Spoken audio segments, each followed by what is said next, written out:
કરે, દરેકની પોતાની એક લિમિટેશન હોય અંદર. તો આની અંદર આપણે જે સ્ટ્રક્ચર બનાવવાના છે આપણે, તો હંમેશા ભાઈ પ્રમુખ તો હોય, પ્રભારી હોય, સ્ટેટનો ડિસ્ટ્રિક્ટ લેવલ પર હોય, તાલુકા લેવલ પર હોય, બૂથ લેવલ પર હોય, સેક્ટર લેવલ પર હોય. તો આપણે ઉપરથી એ રીતે સ્ટ્રક્ચર ગોઠવતા આવીએ આપણે કે આપણે કોઈ પણ બને બરાબર, તો આપણે મિશન તરીકે બધાને આપણે એક્સેપ્ટ કરવાના, બરાબર ને. આપણામાં કોઈ વાદ વિવાદ નહીં હોવો જોઈએ. હા, કોઈને હોય તો લોકશાહી રીતે આપણે તટસ્થ ચર્ચા કરી લેવાની. આપણે એકબીજા વિરુદ્ધ બીજાની સામે પણ બોલવાનું નહીં. આ સંગઠન ક્યારે તૂટે મિત્ર? જો સંગઠન મેં જોયું આ પોલિટિક્સમાં કે સમજો આ ગામી સાહેબ ને અમે સાથે છે, તો તમે જે ઓપિનિયન આપો ને ભાઈ, આ પ્રવીણભાઈ તમારી સાથે વાત કરશે, યાર ગામી સાહેબ તો આવું છે બોલતા, આના કરતા તો આ છારા સાહેબ હારા, ભાઈ પેલા જે ભાઈ હોય ને ગામી સાહેબ હારા છે, આ છારા સાહેબ આવા છે. તો મિત્રો આવી વાત કદાપી નહીં કરતા. એક ડિસિપ્લિન સંગઠન જો હંમેશા ડિસિપ્લિન ની ચાલે. તમે આરએસએસ વિશે વિચારો, આજે દેશની અંદર જેના મૂલ્ય મજબૂત છે, હા, તો આરએસએસ કેવું સંગઠન હશે એના પરથી આપણે પ્રેરણા લેવી જોઈએ. આરએસએસ પરથી આપણે પ્રેરણા લેવી જોઈએ કે એ લોકોનું કેટલું ડિસિપ્લિન થી સંગઠન ચાલે છે. બોલો, કોઈ એ લોકોનો વાદ વિવાદ થાય તમે સાંભળો જાહેરમાં, બોલો કદાચ નેતા લડતા હશે પણ આરએસએસ માં મેં કોઈ લડતા નથી જોયા. એ લોકો જે રીતે સંગઠન ચલાવે ને તો એ ડિસિપ્લિન છે કે ભાઈ આપણા કરતા ભાઈ જૂના માણસ હોય, સિનિયર હોય, વડીલ હોય, એકબીજાને માન સન્માન આપવાનું. તમે એકબીજાને માન સન્માન આપશો કોઈ તકલીફ નહીં પડશે. આજે મેં દુશ્મનને પણ બનાવ્યા છે મારા આજ બસપાની અંદર બધા ક્રિમિનલ લોકો. અમે તો વકીલનો તો નાતો હોય છે અમારી સાથે હંમેશા જોડાયેલો હોય ક્રિમિનલનો. તો મેં તો એ લોકોને પણ સુધારેલા છે, ક્રિમિનલ લોકોને પણ મેં લાઈન પર લાવ્યો છું આમ કરીને. અનેક તમને સુરતમાં એવા દાખલા તમને આપું આમ કરીને એવા. તો આ વસ્તુ કોઈ અશક્ય નથી. આમ વૈચારિક એવી વસ્તુ છે, બ્રેન વસ્તી તમે તો આપણે આપણા મિશનમાં જોડી શકીએ આપણે મિત્રો. તો આપણે જે સ્ટ્રક્ચર બનાવીએ તો આપણે ભાઈ એક પ્રેસિડેન્ટ, બરાબર, ગુજરાતના એક પ્રેસિડેન્ટ, પ્રભારી, ડિસ્ટ્રિક્ટ પ્રેસિડેન્ટ, પછી તે પહેલા આપણે એક કમિટી બનાવીશું. એક કમિટી એવી સાહેબ કે આખા ગુજરાત ખાતે કોઓર્ડિનેટર જે કારોબારીના મેમ્બર કહેવાય ને પેલા, એક પોલિસી આપણે કેવી કે ભાઈ ચલો આખા ગુજરાત ખાતે પ્રતિનિધિ કોઈ ડિસ્ટ્રિક્ટનું રહી નહીં જાય એ રીતે આપણે એક આખા ગુજરાતની એક કમિટી બનાવીશું, કોર કમિટી એને કહીશું આપણે, બરાબર. ને એમાંથી પછી આપણે નક્કી કરીશું આપણે કે ભાઈ આપણે પ્રેસિડેન્ટ કોણ બને, આ બને, આપણે ચર્ચા કરવાની છે. જો સાહેબ ઉપરથી કોઈ કહેશે નહીં આપને, સાહેબ કોઈ ઉપરથી ઠોકી પણ બેસાડશે નહીં આમ, એ પણ તમને કહેવા. એટલે આપણા માટે જ કે ભાઈ આ સાહેબ ચાલશે આપણે પ્રેસિડેન્ટ તરીકે. બોલો, જો કોઈને કઈ હોય એમાં વિરોધ તો પણ તમારે નિખાલસથી કહેવાનું આમ કરીને, મનમાં કોઈ કઈ રાખવાનું નહીં આમ. કારણ કે હંમેશા સંગઠન છે ને ઉપરથી જ ચાલુ થાય. આમ જો ઉપરથી એક પ્રેસિડેન્ટ બને, બરાબર, એક આખા ગુજરાતની કમિટી બનશે આપણે મેમ્બર, એક આખા ગુજરાતની બની એમાંથી આપણે ભાઈ એક પ્રેસિડેન્ટ આપણે બનાવીશું આપણે, બરાબર. એક પ્રેસિડેન્ટ જેવા બને તો પછી આપણે ડિસ્ટ્રિક્ટ લેવલ પર ભાઈ ડિસ્ટ્રિક્ટ પ્રેસિડેન્ટ જોઈએ. એ પ્રેસિડેન્ટ હોય તેનું એક સ્ટ્રક્ચર આવશે, ઉપપ્રમુખ ને બધા. આપણે SC ST OBC minority base તો આપણે જાળવવાનો બધા દરેક ફિલ્ડની અંદર. પછી એ રીતે આપણે મહિલા મોરચો પણ બનાવવાનો રહેશે. આપણે મહિલા મોરચો પર આજે 50% મહિલાની અનામત છે આપણે. તો આપણે જો કેડર તૈયાર નહીં કરીશું, જો મને આજે આનંદની વાત છે કે પેલા કૈલાસબેન ઝાલા ના બહેનો આવ્યા તો ખુશી થઈ, હવે શરૂઆત તો થઈ. આજે 3 છે, કાલે 30 થશે, ભાઈ 300 થશે ને ગુજરાતમાં ફેલાતા વાર નહીં લાગશે. તો જેટલી આપણા પુરુષની સંખ્યા હોય એટલી બહેનોની પણ સંખ્યા દેખાવી જોઈએ આપણે. તો આપણે ન્યાય આપેલો કહેવાય. બાબા સાહેબે હંમેશા ન્યાય આપ્યો છે કે બાબા સાહેબ એટલા લોકશાહી રીતે ચાલતા, એટલું એમને લોકશાહી રીતે જે કર્યું છે આખી દુનિયાએ આપણા દેશમાંથી પ્રેરણા લેવી જોઈએ. હું તો એમ કહેવાનું આ બાબતમાં કે કોઈ પણ સમાજને કોઈ પણ જ્યારે કોઈને અન્યાય કર્યો નથી બાબા સાહેબે. બધાને માટે બધી પ્રોસિજર નક્કી કરી જાવ. તો આ લોકોની નિયત ખરાબ છે તો બંધારણનો અમલ નથી કરતા. આમ કરીને તકલીફ ત્યાં આવે છે. આપણે એટલા માટે વ્યવસ્થા પરિવર્તન માટે જ આપણે નીકળ્યા જાય. એટલે મિત્રો સંગઠનની અંદર ઉપરથી ગોઠવાનું નીચે સુધી જશે, બુથ લેવલ સુધી જશે આપણું આઈડિયા. ને હંમેશા કે આરએસએસ માં પણ મારા ઘણા મિત્રો આવે, તેમની પાસે હું આદાન પ્રદાન કરીને હું શીખું છું એમની પાસે. તે લોકો શું કરશે ખબર કે જો જિંદગીની અંદર બધાની પાસે આપણે સમય તો હોય આમ, બરાબર? તમે મિત્રો વધારે નહીં, રોજ 1 કલાક નક્કી કરો, 1 કલાક રોજ, 1 કલાક. તો આજુબાજુ સગાવાળા મિત્ર હોય એને જોડવાના આપણે. તો એક જણ 10 જણના મત લાવે, 10 જણને લાવે, બરાબર? ધારો કે મારા સુરતની વાત કરું તો મેં ટાર્ગેટ રાખ્યો કે સુરતમાં હું 1000 વર્કર પેદા કરીશ, 1000 વર્કર, બરાબર? તો શરૂઆતમાં તો મારે 100 વર્કર કરવા પડે. જો 100 વર્કર થાય તો એકને હું કહીશ કે ભાઈ તું 10 નહીં લાવી શકે, એમ જો લીડર બનવું હોય તો તને વધારે, તું 10 થી 100 વધારે લાવે તો વેલકમ, બેસ્ટ કહેવાય. પણ મિનિમમ 10 માટે તો તાકાત લગાવી શકે. તો 100 ગુણ્યા 10 કરો તમે તો 1000 વર્કર થયા ને. હવે જ્યારે આપણે જાહેર સભા રાખીએ, જાહેર સભા તો 1000 વર્કરની ફોજ થયા, બરાબર? તો 1000 માં આપણે કહીએ કોઈ એક જણ 10 જણ લાવવાના તો 10,000 ની થાય ને મિત્રો જાહેર સભા.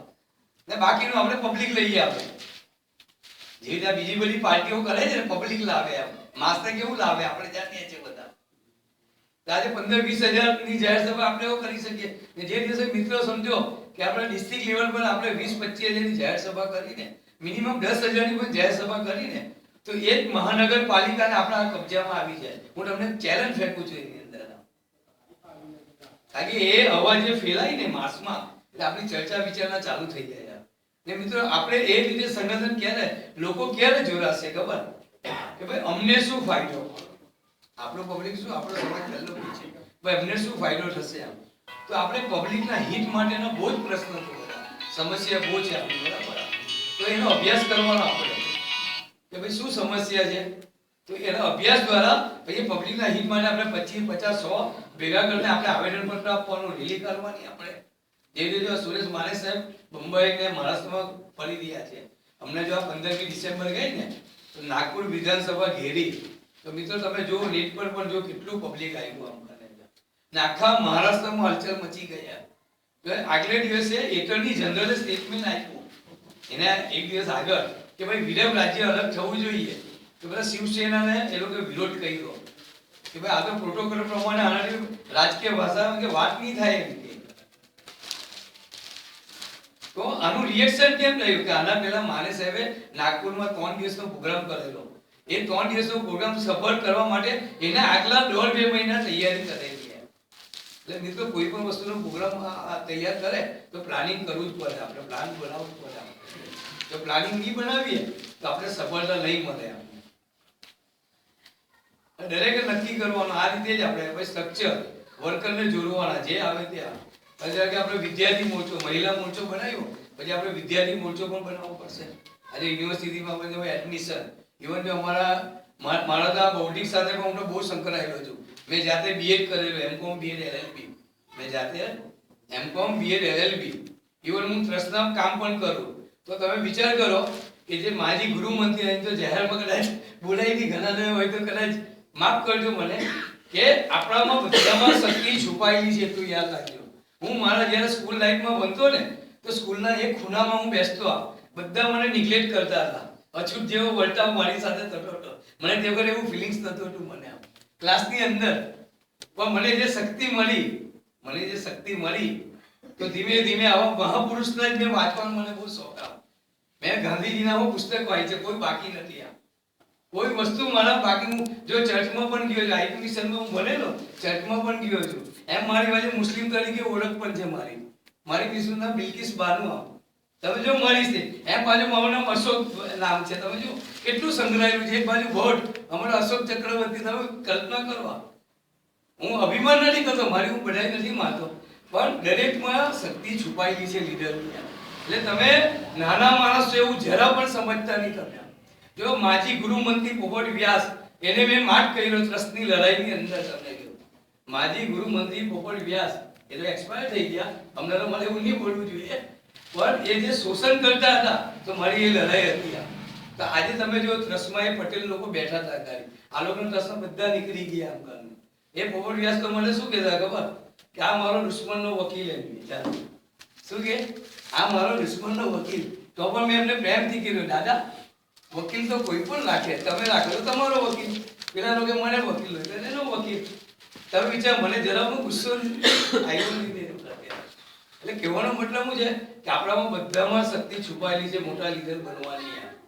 બરાબર? એટલે તમે માનસિક રીતે તમે કરી નાખજો, કોઈ વસ્તુ અશક્ય નથી. કે આપણે બધા જ આ ગુજરાતને લીડ કરનારા આગેવાનો છીએ આપણે બધા.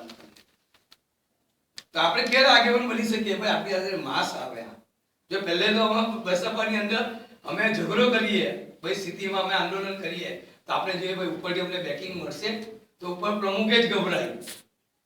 જી જી જી કેવી રીતે પછી તમે જો પ્રમુખે જ હોય ને બોલો, તો આપણે કેવી રીતે અપેક્ષા રાખી શકીએ? અમે તો જો ખાલી આમિર ખાને તમને હું પ્રેસિડેન્ટ બનેલો બસપાનો સુરતની અંદર, તો આમિર ખાને સ્ટેટમેન્ટ આપેલું, એવું સ્ટેટમેન્ટ આપ્યું કે ભાઈ આ બંધ હજુ ઊંચો બનાવવો એમ કે જે ખરેખર ગરીબ આદિવાસીના મકાન ગયા છે, જમીન ગઈ છે, તો એને જમીન મળવી જોઈએ. આ આમિર ખાને સ્ટેટમેન્ટ આપ્યું. તો આ વિશ્વ હિન્દુ પરિષદને બજરંગ દળ વાળા લોકો ઉતરી આવ્યા, તોફાન ને બધું ચાલુ કર્યું. તો અમે મિત્રો વધારે નહીં, અમે લગભગ 80-100 જણનું તોડું રહીને કલેક્ટરને આવેદન પત્ર આપ્યું. અમે ભલે મીડિયાએ અમારું ઇન્ટરવ્યુ પણ લીધું, દરેક પેપરમાં પણ આવ્યું. બીજે દિવસે એ લોકોનું આંદોલન ખતમ. ચાલો, કોઈ રિએક્શન પણ નહીં આવ્યું.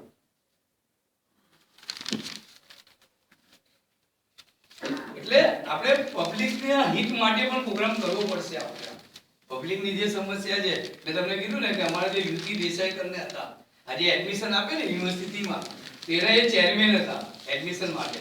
તો મિત્રો એને મને લાગણીથી કીધું કે અશોકભાઈ તમે આ બસપા ચલો ને, અહીં તો આ ભાજપ વાળા બધા છવાઈ ગયા છે બધા. કે ખરેખર બહેનોને છે ને કોલેજ આમ નજીક હોવી જોઈએ, જ્યાં રહેતા હોય ને રેસિડન્ટ એની નજીક કોલેજમાં હોય એડમિશન, દૂર સુધી કોઈ બહેનો જાય નહીં. તો એમને મને સૂચન કર્યું કે તમે 20-25 તમારા માણસ આવીને આવેદન પત્ર આપો એમ કે યુનિવર્સિટીમાં. તો હવે બસપામાં કોઈ સાંભળે નહીં, કોઈ પોલિસી નહીં, કઈ નહીં બોલાવો. તો પછી લોકો આપણી સાથે કેવી રીતે જોડાય? તમે લોકોની સમસ્યા સોલ્વ નહીં કરો, વાચા નહીં આપો, તો પછી લોકો આપણે કેમ મત આપે? એટલે મિત્રો આવા સમસ્યામાં બધા ભેગા થઈને સંઘર્ષ કરવો પડશે આપણે. તો હમણાં જે આપણે ભેગા થયા છે આ સંગઠન બારામાં, તો પહેલા તો આપણે એક પ્રેસિડેન્ટ, બરાબર, નક્કી આપણે જ કરવાનું છે બધાએ. જે તમારો મત હોય લોકશાહી રીતે વ્યક્ત કરજો તમે આ પ્રેસિડેન્ટ તરીકે. પછી ધીમે ધીમે ઉપરથી આપણે બોડી બનાવતા આવશું ડિસ્ટ્રિક્ટ વાઇઝ. ને બધા મોરચા, મહિલા મોરચો, સ્ટુડન્ટ મોરચો, કોઈ વિંગ આપણે બાકી નહીં રાખીશું આની અંદર. ને પછી આપણે જે ફોર્મ આપે છે આપણે જે સભ્ય બનવાના, બરાબર, તો એમાં ટાર્ગેટ આપવાનો આપણે. ને એમાં મિત્રો એક વસ્તુ એવું કરો કે એમાં ઓનેસ્ટી બધાએ બતાવવાની અંદર. ઓનેસ્ટી કે સમજો કે ભાઈ મારી પાસે કોઈ 100 ફોર્મ લઈ ગયા, તો ભાઈ આપણે સભ્ય ફી 20 રૂપિયા છે, તો 100 ગુણ્યા 20, તો બને તો 2000 પહેલે જ આપી દેવાના. એમ પૈસા હોય તો હિસાબ કર્યા. ભાઈ ઘર આપણા કમજોર હોય, યાર અમે પૈસા તો કા ખિસ્સાના કરી યાર, તો પછી એને ઓનેસ્ટલી પાછો હિસાબ પણ આપી દેવાનો. જે ભલે 100 લઈ જાય બધા ગણતરી કરીને આ, તો એ આપણે એ ઓનેસ્ટીઓ બતાવવાની આપણે એની અંદર. ને એના પર આપણો મત નક્કી થશે. આપણો એ જે આપણે સભ્ય બનાવીશું ને બધા, તો એમાં આપણો મત બનશે. કેવી રીતે? કે ભાઈ હું મારા કુટુંબને જોડું. મારા કુટુંબમાં તમે 25 સભ્ય છે, કાકા, મામા, દાદા થઈને, તો એ 25 ઘરના 25 વોટ આપને પડે. એ લોકોને ભાઈ હું પણ BRSP નો સભ્ય છું ભાઈ, તો એક પ્રચારનો પ્રચાર થાય, આપણા મેસેજો પહોંચે. તો આ સભ્યોમાં વધારે લોકોને આવડી લેવાના. બસ પહેલે તમારે ત્યાંથી શરૂઆત કરવાની. પછી એમાં જોવાનું કે ભાઈ કોણ સમય આપી શકે એમ છે, તો એને પછી સંગઠનમાં લેવાનું. અને ભાઈ મિત્રો ખાસ હું તમને સુરેશ માને સાહેબે જે અમને કીધું છે કે આપણા કરતા કોઈ મજબૂત દેખાય ને, તો આપણે એની પછાડી ચાલી જવાનું, પેલા મજબૂત વાળા આગળ કરવાનું. બધી રીતે તન મન ધન આપણે લાગે ભાઈ આના દ્વારા આનો સમાજ જોડાય એવો છે. તો મને ઘણા કે આ પંચાયત સાહેબ ઇલેક્શન નથી લડતા અને આ બીજાને કેમ, તો મેં લોકોને એક જ વાત કહું, ભાઈ મારા વોટ તો સિક્યોર જ છે. હું ઊભો રહ્યો તો મારા જે છે તે વોટ આપે. પણ એક આ પ્રજાપતિ સમાજ વાળો ઊભો ને, તો એના સમાજના વોટ મળશે ને, તો એ પ્લસ થશે ને મારા વોટ હાટે. તો આવી ભાવના પણ આપણે કેળવવી પડશે. આજે આપણે મારામારી જોઈએ ટિકિટ માટે તો મને પણ એ લાગે ભાઈ આપણે એવી તાકાત બનાવો કે આપણા માટે જ કહેશે કે ભાઈ આ પ્રવીણભાઈ યોગ્ય છે, ભાઈ આ ગામી સાહેબ યોગ્ય છે, ભાઈ આ મિહિરભાઈ છે, આ દરેક સમાજને આપણે પ્રોત્સાહિત કરવાનું હોય. એટલે આપણા કરતા મજબૂત હોય એને આગળ કરવા માટે આપણે જાન લગાડી દેવાની એના માટે. આજે તમે જો કે જે હમણાં કોર્પોરેશનનું ઇલેક્શન ગયું કોર્પોરેશનનું, તો બસપાના વર્કર આઈડિયોલોજી વાળા આપણા જ છે, બધા તૈયાર કરેલા બરાબર. ત્યાં તો લાલેરમાંથી જે ઉભા રહ્યા લોકો જે ભાઈ ઉભા રહ્યા ભરવાડ હતા, અજય ભરવાડ પાલડી રીતે એક આદિવાસી બેન મહિલાની 4 સીટ પર 3 સીટ પર લઈ રહ્યા. તો ગામી સાહેબ ને અમે આપણો બીઆરએસ કોઈ ઊભું નહીં રહ્યું બરાબર, કારણ કે આજે આપણી પોલિસી સ્ટાર્ટઅપ ના તૈયાર, તો અમે એના બજારની તાકાત લગાડી દીધી. તો મિત્રો 17,000 વોટ પડ્યા, વિચાર કરો તમે 17,000 ઉમેદવારને વોટ પડ્યા. એમાં પેલા પાર્ટી માટે તો હું કે ખબર કે યાર પેલા ભરવાડને પણ કે યાર તમને કોઈ બીજો ઉમેદવાર નહીં મળ્યો, લપુક લઈ આવ્યો એમ કે, તો એ જેને લપુક કહેતા હતા એ પાર્ટીના વોટ વધારે પેલા કરતા. ચાલો હવે કલ્પના કરો. એટલે આ સમાજ તો બધા ભાઈ અપેક્ષા રાખે આમ કરીને, એટલે કોઈ કમજોર નથી. માઇન્ડ પરથી કરી નાખજો તમે આમ કરીને. કોઈ કમજોર મુખ્યમંત્રી હોય ને એ પણ આપણી વાત કરે છે, આમ ખ્યાલ આવે ને એવો માણસ છે આમ કરીને. ડર કોઈની હાથે રાખવાનો નહીં. કલેક્ટર તમે જો મેં આટલી બધી ઓળખાણ કદાચ કોઈની પાસે હું ગયો નથી. હમણાં મારો વોટ્સઅપ પર પેલો મારો પરિચય માંગે છે કોઈ, સાહેબ તમે કદાચ જાણતા હોય ડીઆઈજી છે કોઈ પ્રભાત પટેલ, હમણાં કઈ રિટાયર થયા છે, તો મને કે તમારો પરિચય આપો. મેં આપી દીધો મારો પરિચય વિના વોટ્સઅપ પર. હવે એનો મારો નંબર કેમ લીધો હું લીધો તો આપણે કઈ ડર જેવું લાગતું નથી. અમે તો રાહ જોઈએ મોટની એમ તલવારના ધાર પર, એટલે ડર રાખવાની મિત્રો કઈ જરૂર જ નથી. ખબર નહીં બાબા સાહેબ આટલું સરસ બંધારણ આપ્યું છે, આપણું વોટની કેટલી તાકાત, આપણું માસા, તો એ તાકાત જ આપણે આ પહેલા મારવા કે આપણામાં છે લડવાની શક્તિ. આમ કોઈ એક ફેરમાં તમે ગબડી પડીએ પણ આ બંધારણની તાકાત છે આપણી.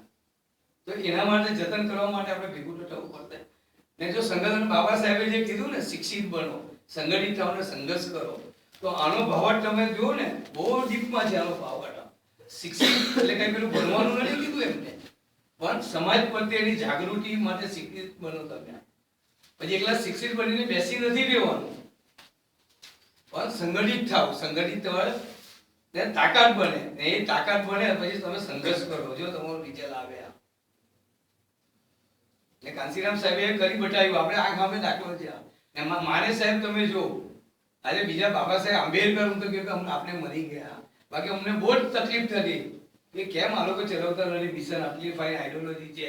આ સમાજ બિચારો કેટલા તકલીફમાં રહી છે. આજે પણ તમે જો તો બહુ જ દબાવવામાં આવે સમાજ. આજે કોઈ ઉદ્ધાર નથી થયો આપણો.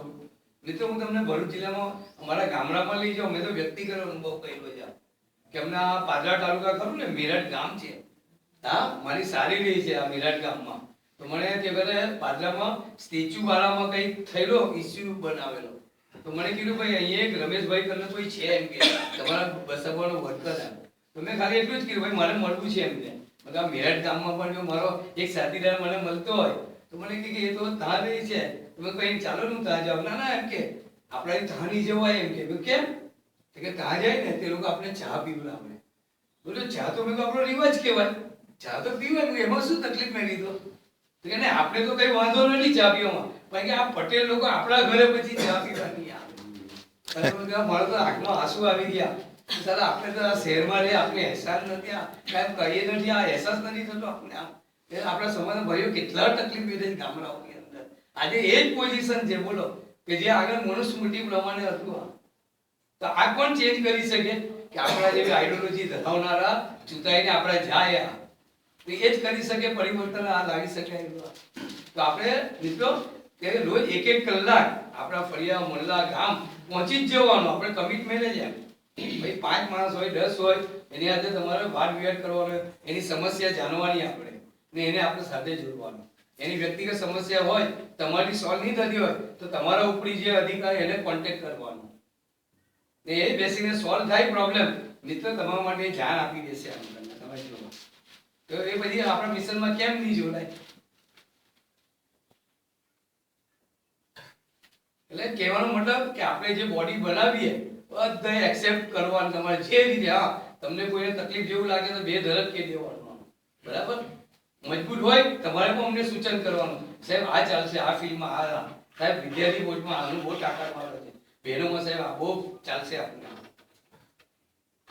તો આપણા માટે જ બધા ઉત્પન્ન કરવાના મિત્ર, બાકી તો બધું વધારે આપણા વડીલ છે છારા સાહેબ, એ વધારે તમને સૂચન કરશે.